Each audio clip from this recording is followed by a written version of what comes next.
Bismillahirrahmanirrahim. Assalamu alaikum students. My name is Muhammad Usman Salim. I am from UGI Chemistry Department. Students, first year chemistry chapter 9 solutions.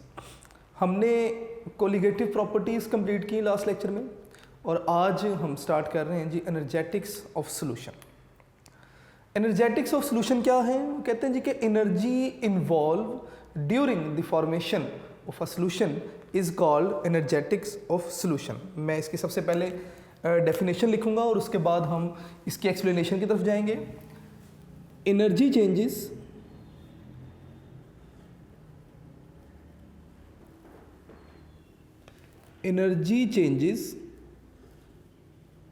involve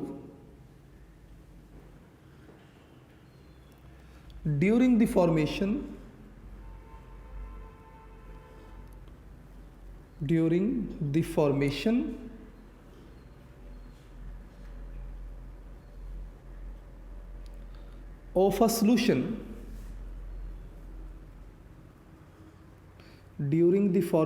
of a solution is called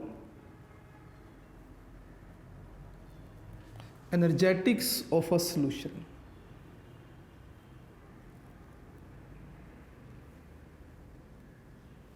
energetics of solution, यानी कि इस definition को देखते हुए जो मुझे समझ आई that is कि जब भी आप कोई सॉल्यूशन बनवाते हैं, जब भी आप कोई सॉल्यूशन बनाएंगे तो during the formation of a solution जो भी एनर्जी चेंजेस आएंगे उन एनर्जी चेंजेस को हम नाम देंगे एनर्जेटिक्स ऑफ सॉल्यूशन का।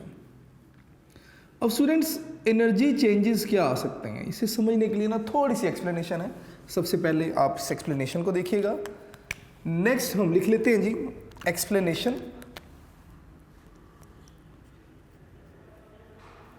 कि क्या एनर्जी चेंजेस आ सकते हैं।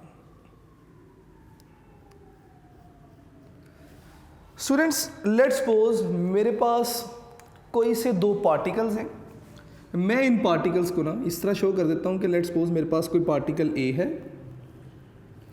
और इसी तरह से कोई पार्टिकल बी है। अगर इन पार्टिकल्स में फोर्स ऑफ अट्रैक्शन होगी, अगर इन पार्टिकल्स में फोर्स ऑफ अट्रैक्शन होगी तो इसका मतलब कि पार्टिकल्स एक दूसरे के करीब आएंगे। मैं यहां पे लिखूंगा कि डिस्टेंस बिटवीन पार्टिकल्स क्या होगा? डिक्रीज होगा। डिस्टेंस बिटवीन पार्टिकल्स डिक्रीज होगा। और फोर्स ऑफ अट्रैक्शन कब होगी? अगर तो दोनों पार्टिकल्स पर ऑपोजिट चार्ज है। तो जब भी दो पार्टिकल्स ऑपोजिट चार्जेस की वजह से एक दूसरे की तरफ मूव करेंगे तो एनर्जी हमेशा रिलीज होगी। तो मैं यहां पर ना रिलीजिंग एनर्जी का साइन बना देता हूं कि एनर्जी हमेशा क्या होगी? रिलीज होगी। और अगर एनर्जी रिलीज होगी तो ये प्रोसेस कौन सा होगा? ये एक्सोथर्मिक प्रोसेस होगा। It is an exo process. Students, इसी तरह से अगर मेरे पास कोई दो पार्टिकल्स, लेट्स सपोज एक पार्टिकल ए है और दूसरा जो पार्टिकल है दैट पार्टिकल इज बी। अगर दोनों पार्टिकल्स के दरमियान रिपल्शन है, अगर दोनों पार्टिकल्स के दरमियान क्या है? रिपल्शन है तो इसका मतलब डिस्टेंस बिटवीन पार्टिकल्स क्या होगा? डिस्टेंस बिटवीन पार्टिकल्स ये क्या होगा? That part distance will increase. मैं यहां पे लिख देता हूं जी डिस्टेंस बिटवीन पार्टिकल्स इंक्रीज। अब अगर रिपल्सिव फोर्स है, दोनों पार्टिकल्स एक दूसरे से दूर जाएंगे, तो अगर रिपल्सिव फोर्सेस होती हैं तो इस केस में पार्टिकल्स को एक दूसरे के करीब लाने के लिए एनर्जी हमें खुद से प्रोवाइड करनी पड़ती है। तो इसका मतलब कि अगर दो पार्टिकल्स एक दूसरे को रिपेल करते हैं इन्हें करीब लाने के लिए एनर्जी हमें देनी पड़ेगी, और ये जो प्रोसेस होगा ये क्या कहलाएगा, ये एंडोथर्मिक प्रोसेस कहलाएगा। एनर्जी रिलीज हो, एनर्जी सॉरी अब्जॉर्ब होगी, मैं यहाँ पे लिख रहा हूँ जी कि एनर्जी अब्जॉर्ब, और अब्जॉर्ब्ड एनर्जी को ना हम इस तरह से लिख देते हैं कि सिस्टम में एनर्जी अब्जॉर्ब होगी, ठीक है, और ये आपके पास एंडोथर्मिक प्रोसेस कहलाएगा। अब इसी इंफॉर्मेशन को ना हम फॉर्मेशन ऑफ सॉल्यूशन पर अप्लाई करते हैं। लेट्स सपोज कि मेरे पास एक सॉल्वेंट जिसमें मैंने कोई सोल्यूट ऐड किया, मैं यहाँ पर एक डायग्राम बनाऊंगा, ज़रा गौर से देखिएगा जी। लेट्स सपोज मेरे पास कोई एक सॉल्वेंट था और वो सॉल्वेंट इस बीकर में है। मैंने क्या किया, इस सॉल्वेंट में कोई सोल्यूट ऐड किया, मैंने इस सॉल्वेंट में सोल्यूट ऐड किया, तो ओवरऑल ये मेरे पास क्या बन गया जी, सॉल्यूशन बन गया। ये मेरे पास क्या बन गया जी, सॉल्यूशन बन गया। अब यहाँ पर होगा क्या, 3 काम होंगे जी यहाँ पर। सबसे पहले क्या होगा, जरा गौर कीजिएगा स्टूडेंट्स,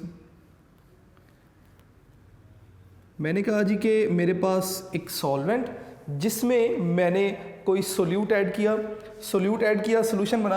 अब सॉल्यूशन कैसे बना, 3 प्रोसेस यहाँ पर हुए। सबसे पहला जो प्रोसेस था that was separation of solute particles, solute solvent particles. यहाँ अगर आप प्रिसाइज करके लिखना चाहते हैं तो आप लिखेंगे separation between solute particles. Solute particles separate हुए, अगर सोल्यूट पार्टिकल्स सेपरेट होते हैं तो डिस्टेंस इंक्रीज होगा, और ये एक्सोथर्मिक प्रोसेस है, और इस दौरान जो एनर्जी चेंज आएगा दैट विल बी पॉजिटिव। मैं लिखूंगा जी del H, that is positive.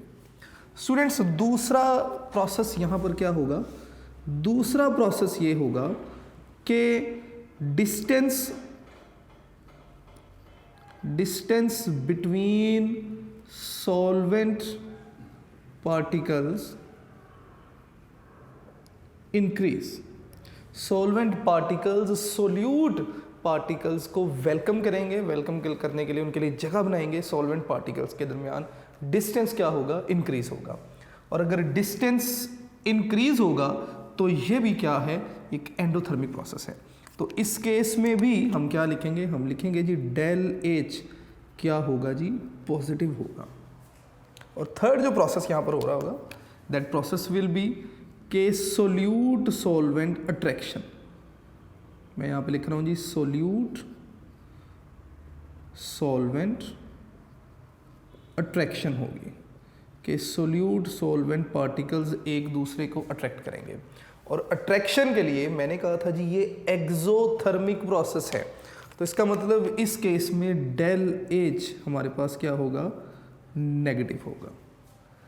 अब सॉल्यूशन बनाया हमने, सॉल्यूशन बनाने के दरमियान 2 प्रोसेस ऐसे थे जहां पर एनर्जी हमें देनी पड़ रही है, एंडोथर्मिक प्रोसेस है, और एक प्रोसेस ऐसा था जहां पर एनर्जी रिलीज हो रही है, एक्सोथर्मिक प्रोसेस है। अब students overall solution formation endothermic होगी या एक्सोथर्मिक होगी, it depends upon the amount of energy released, overall amount of energy released और अब्सॉर्ब। कैसे जी, जरा गौर कीजिएगा, मैं यहां पर ना 2 पॉसिबिलिटीज लिख देता हूं। मैं लिखूंगा जी इफ फर्स्ट पॉसिबिलिटी इज, अगर क्या हुआ, अगर सोल्यूट सॉल्वेंट अट्रैक्शन, अगर सोल्यूट सॉल्वेंट अट्रैक्शन ज़्यादा है एज कंपेयर टू किसके जी, सोल्यूट सोल्यूट सोल्यूट सोल्यूट या सॉल्वेंट सॉल्वेंट अट्रैक्शन से, तो ओवरऑल अट्रैक्टिव फोर्सेस ज़्यादा हैं, तो इसका मतलब ओवरऑल ये जो प्रोसेस होगा ये क्या होगा, एक्सोथर्मिक प्रोसेस होगा। तो मैं इसके लिए लिख दूंगा जी कि डेल एच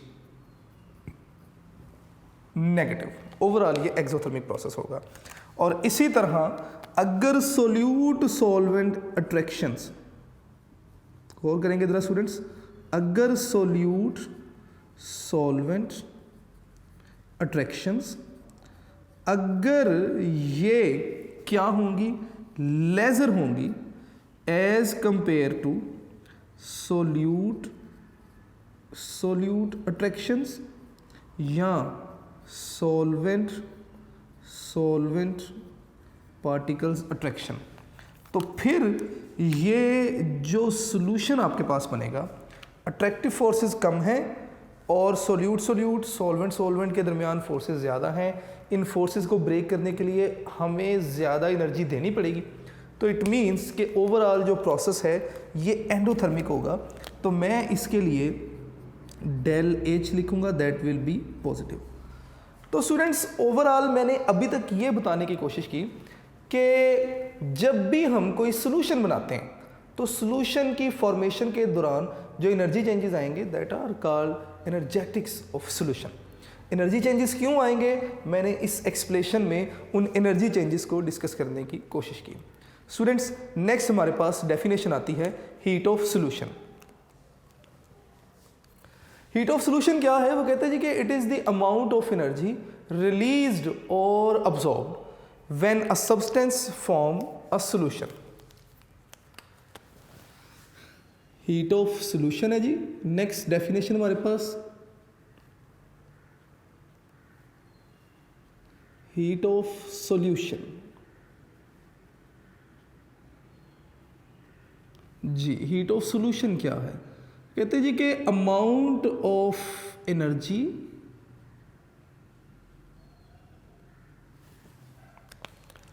मैं डेफिनेशन यहां पे लिखता हूं जी, जरा गौर कीजिएगा। Amount of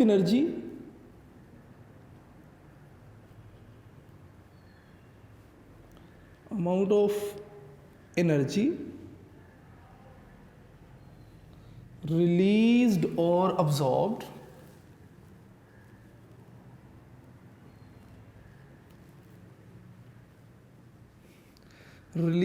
absorbed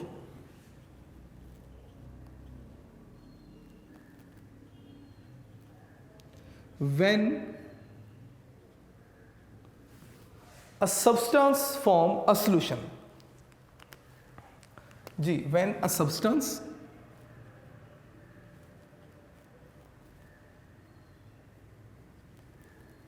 form a solution, जब कोई सब्सटेंस कोई सॉल्यूशन बनाएगा तो during the formation of solution वो अमाउंट ऑफ एनर्जी जो रिलीज होगी या अब्जॉर्ब होगी, वो अमाउंट ऑफ एनर्जी क्या कहलाएगी, हीट ऑफ सॉल्यूशन कहलाएगी। स्टूडेंट्स इसकी ना हम एग्जांपल देखेंगे और इसकी एग्जांपल में हम दो साल्ट्स देखेंगे, एक KNO3 है और एक लिथियम क्लोराइड है। KNO3 हमारे पास एक एंडोथर्मिक प्रोसेस होगा। जब हम KNO3 का एक्वस सॉल्यूशन बनाएंगे that will B an endothermic process, और अगर हम लिथियम क्लोराइड का एक्वस सॉल्यूशन बनाते हैं that will B an exothermic process. तो स्टूडेंट्स ज़रा गौर कीजिएगा। लेट्स सपोज कि हमारे पास KNO3 है,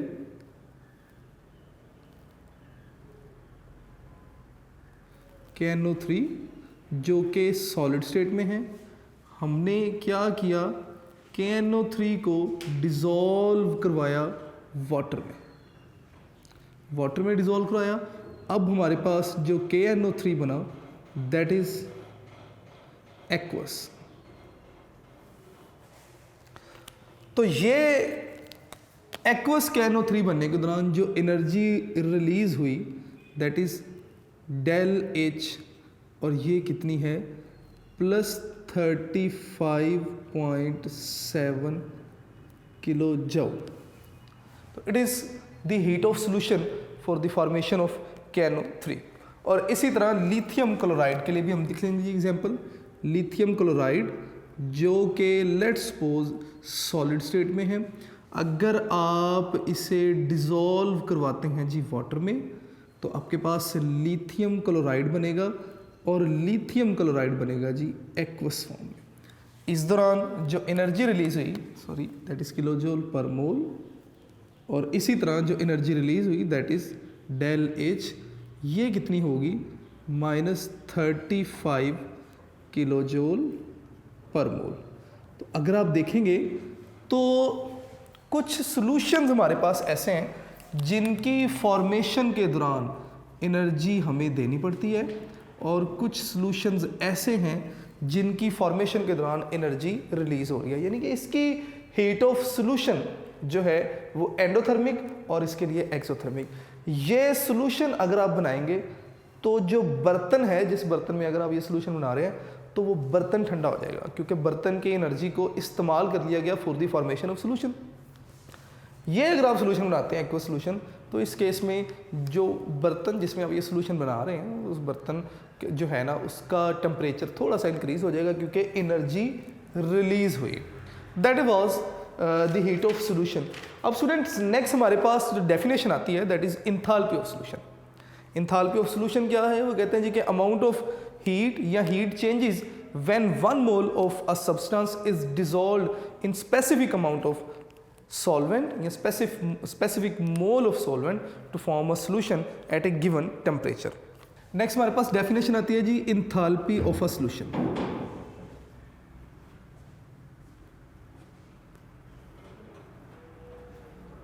enthalpy of solution.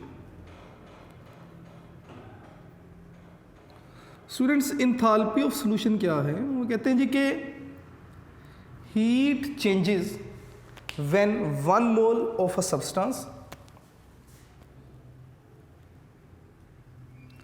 heat changes कब जी?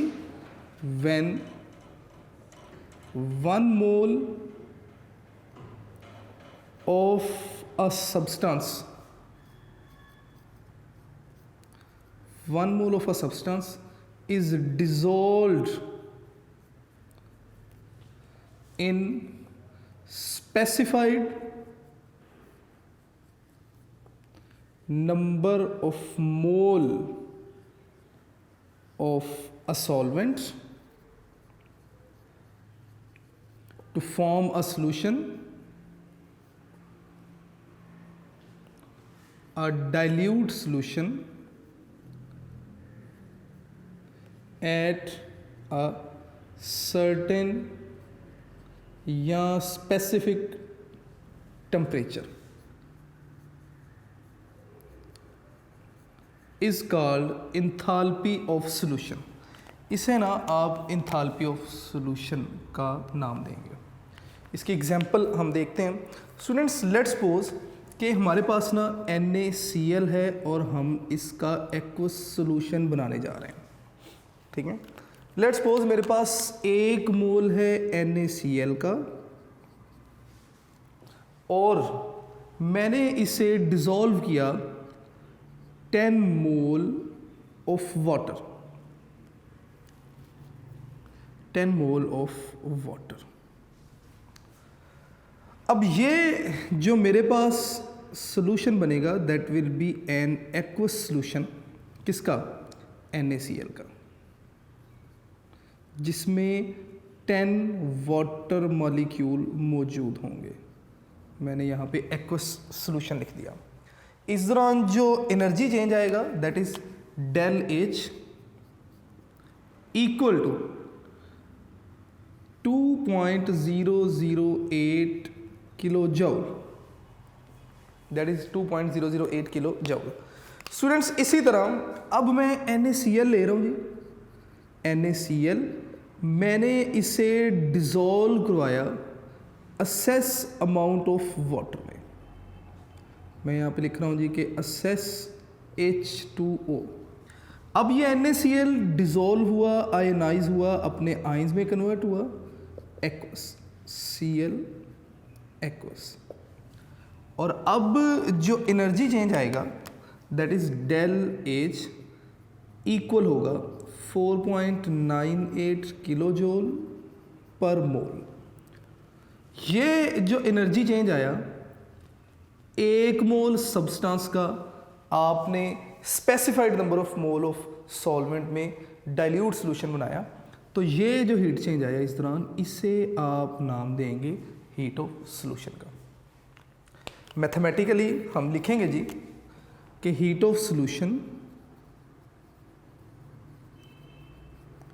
मैथमेटिकली हम बताएंगे कि जो इंथाल्पी ऑफ सॉल्यूशन है that is equal to enthalpy of solution that is equal to heat of solution या heat content of solution minus heat content of components.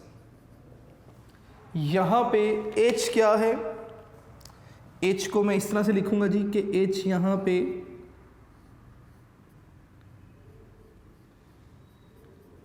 Heat content है,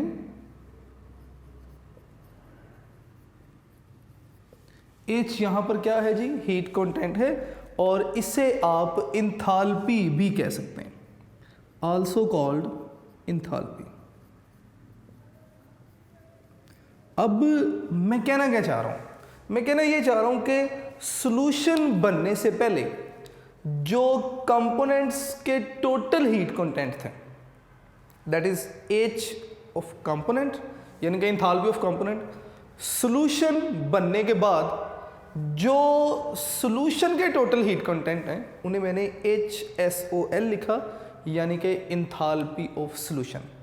students, enthalpy state function है, आपने chapter 7 में पढ़ा हुआ है कि स्टेट फंक्शन को एट ए स्पेसिफिक जो है ना वो condition at a specific state आप मालूम नहीं कर सकते, हम दोनों का डिफरेंस लेकर ही स्टेट फंक्शन जो है उसे कैलकुलेट करते हैं। तो स्टेट फंक्शन यानी कि एंथैल्पी ऑफ सॉल्यूशन फिर हमने कैसे कैलकुलेट किया, हमने हीट ऑफ सॉल्यूशन या enthalpy of solution minus enthalpy of component, तो ये हमारे पास क्या आ जाएगा जी, एंथैल्पी ऑफ सॉल्यूशन आ जाएगा। स्टूडेंट्स, अगर तो एंथैल्पी ऑफ सॉल्यूशन पॉजिटिव आता है, अगर तो एंथैल्पी ऑफ सॉल्यूशन पॉजिटिव आता है आपके पास फॉर एग्जांपल, तो इसका मतलब ये होगा कि जो सॉल्यूशन के पास हीट है ना that is greater than heat of component. मैं ज़रा यहाँ पे लिखता हूँ, ज़रा गौर कीजिएगा आप लोग, मैंने यहाँ पे लिखा कि इफ़ डेल H या H of component is greater than H of solution, H of component, enthalpy of component is greater than enthalpy of solution।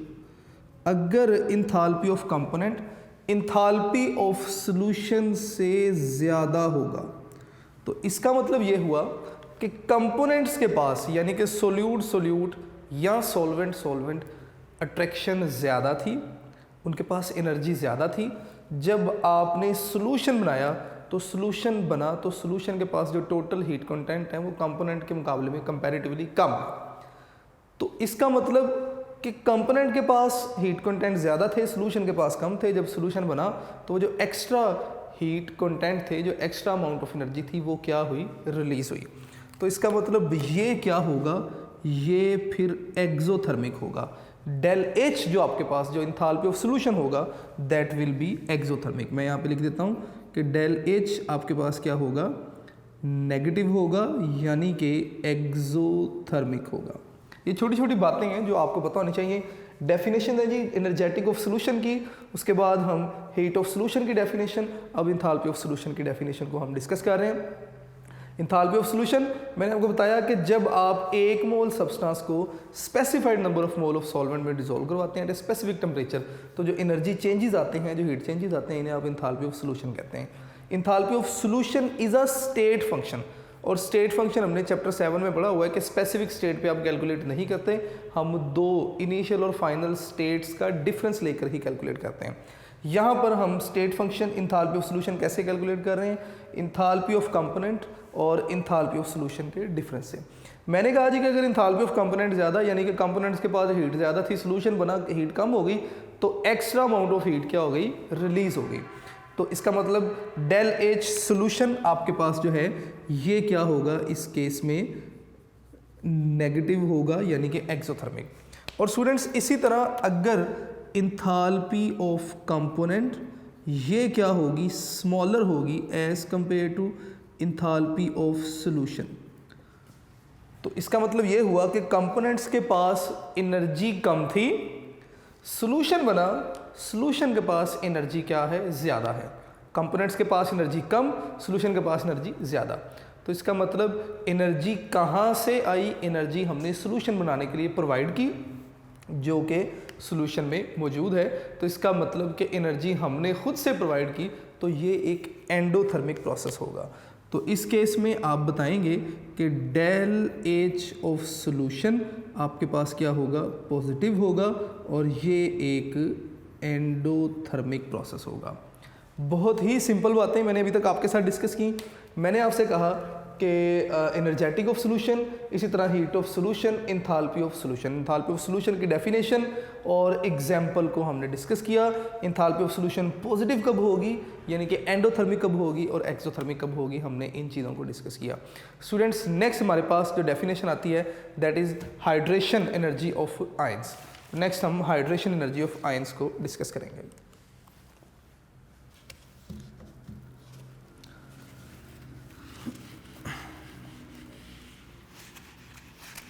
Hydration energy of ions. Students, word hydra, hydra क्या है, water. जब भी हम solvent water को लेंगे तो word हम use करेंगे हाइड्रेशन एनर्जी, और अगर वाटर के अलावा कोई भी दूसरा सॉल्वेंट लेंगे तो जो वर्ड हम यूज़ करेंगे that will B solvation energy. ठीक है, तो यहाँ पर हम बात कर रहे हैं जी हाइड्रेशन एनर्जी ऑफ आयंस की। ले जी, hydration energy of ions.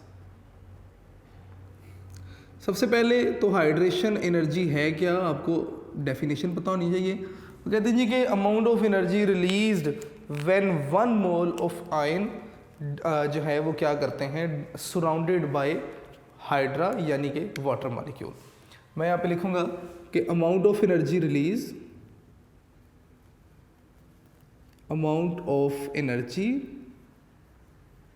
Released, कि कितनी एनर्जी रिलीज हुई व्हेन 1 मोल ऑफ आयंस, जब 1 मोल आयंस को सराउंड किया, surrounded by water. 1 mole ions को वाटर ने सराउंड किया, सराउंड किया यानी कि आयंस को वाटर अट्रैक्ट कर रहा है। वाटर अट्रैक्ट करेगा तो इट मीन्स कि इस दौरान, अट्रैक्शन के दौरान जो एनर्जी होगी दैट विल बी एनर्जी क्या होगी, अट्रैक्शन की एनर्जी। और जब भी अट्रैक्शन की एनर्जी होगी तो एनर्जी हमेशा अट्रैक्टिव फोर्सेस होंगी तो एनर्जी हमेशा रिलीज होगी। स्टूडेंट्स, इसकी एग्जांपल वो कहते हैं जी कि dissolving of potassium iodide in water. हम नेक्स्ट इसकी जो एग्जांपल देखेंगे ना, एग्जांपल में वो आपसे कहते हैं कि आप पोटाशियम आयोडाइड को वाटर में डिसॉल्व करवाएं। Dissolving potassium iodide in water. Potassium iodide को हम वाटर में डिसॉल्व करवाएंगे। स्टूडेंट्स, 2 इसमें स्टेप्स इन्वॉल्व होंगे पोटाशियम आयोडाइड को जब हम वाटर में डिसॉल्व करवाएंगे। लेट्स सपोज कि ये हमारे पास ना कोई बीकर जिसमें वाटर है, और हम क्या करते हैं जी, इस वाटर में पोटाशियम आयोडाइड को डिसॉल्व करवा रहे हैं। मैं यहाँ पे लिख देता हूँ जी KI है और ये क्या है, वाटर है। कहते हैं जी ये 2 स्टेप प्रोसेस होगा। स्टेप 1 क्या है, स्टेप 1 में सेपरेशन होगी पोटाशियम आयोडाइड आयंस की। तो मैं यहाँ पे लिख देता हूँ स्टेप नंबर 1, और इस स्टेप 1 में क्या हो रही है जी, separation of potassium iodide ions या potassium iodide into K positive and I negative. This is called the first step. और पोटाशियम आयोडाइड आपके पास क्रिस्टल लैटिस की फॉर्म में है, क्रिस्टल की फॉर्म में, और क्रिस्टल को हम लैटिस का नाम भी देते हैं। तो जब लैटिस से आयंस सेपरेट होंगे तो इस दौरान जो एनर्जी हमें देनी पड़ती है that is called lattice energy. ठीक है, ये आपके पास क्या कहलाएगी, लैटिस एनर्जी। तो इसका मतलब कि इस दौरान जो एनर्जी हम प्रोवाइड करेंगे फॉर द सेपरेशन, ये आपके पास क्या कहलाएगी, लैटिस एनर्जी। तो मैं यहाँ पे लिखूँगा कि energy absorbed called lattice energy. इस दौरान जो एनर्जी अब्जॉर्ब हुई वो क्या कहलाएगी, लैटिस एनर्जी कहलाएगी। स्टूडेंट्स स्टेप 2 में क्या होगा, स्टेप 2 में ions are surrounded by water, ions are surrounded by water. ठीक है, तो मैं यहाँ पे लिखूँगा कि आयंस, कौन से आयंस, जिसमें के पॉजिटिव हैं एंड आई नेगेटिव हैं, surrounded by water. Water in ions को क्या करेगा, सराउंड करेगा। तो जब वाटर इन आयंस को सराउंड करके अट्रैक्ट करेगा तो इस दौरान जो एनर्जी रिलीज होगी that energy will called exothermic, hydration energy. मैं यहाँ पे लिख देता हूँ कि energy released called hydration energy. Students अब आपने दो बातें यहाँ पर याद रखनी है कि अगर if lattice energy greater than hydration energy, अगर लैटिस एनर्जी हाइड्रेशन एनर्जी से ज़्यादा होगी तो इसका मतलब कि जो एंडोथर्मिक एनर्जी है, ये जो आप एनर्जी प्रोवाइड कर रहे हैं वो ज़्यादा है as compare to energy release. तो अगर लैटिस एनर्जी ज़्यादा होगी तो इसका मतलब कि ओवरऑल जो प्रोसेस होगा that will be del H of hydration, ये आपके पास क्या होगा, पॉजिटिव होगा, एंडोथर्मिक होगा। और अगर लैटिस एनर्जी लेज़र होगी, लैटिस एनर्जी ये क्या होगी, कम होगी as compare to hydration energy. तो इसका मतलब कि एनर्जी जो ऑब्जॉर्व हो रही है वो कम है as compare to energy release. तो इसका मतलब ये जो प्रोसेस होगा इस केस में जो एनर्जी चेंज आएगा that will B negative. Students ये मेरे पास एग्जांपल थी जी हाइड्रेशन एनर्जी के लिए। अब नेक्स्ट आपने क्या करना है, आपने NaCl वाली एग्जांपल को खुद से सॉल्व करना है और देखना है कि आपके पास hydration energy for NaCl overall उसके क्या रिजल्ट्स होंगे। तो ये हमारा आज का टॉपिक था जिसमें हमने कुछ डेफिनेशंस को डिस्कस किया विद एग्जांपल्स। तो इंशाल्लाह नेक्स्ट लेक्चर में हम अपना नेक्स्ट टॉपिक डिस्कस करेंगे। अपना ढेर सारा ख्याल रखिएगा। अस्सलाम वालेकुम।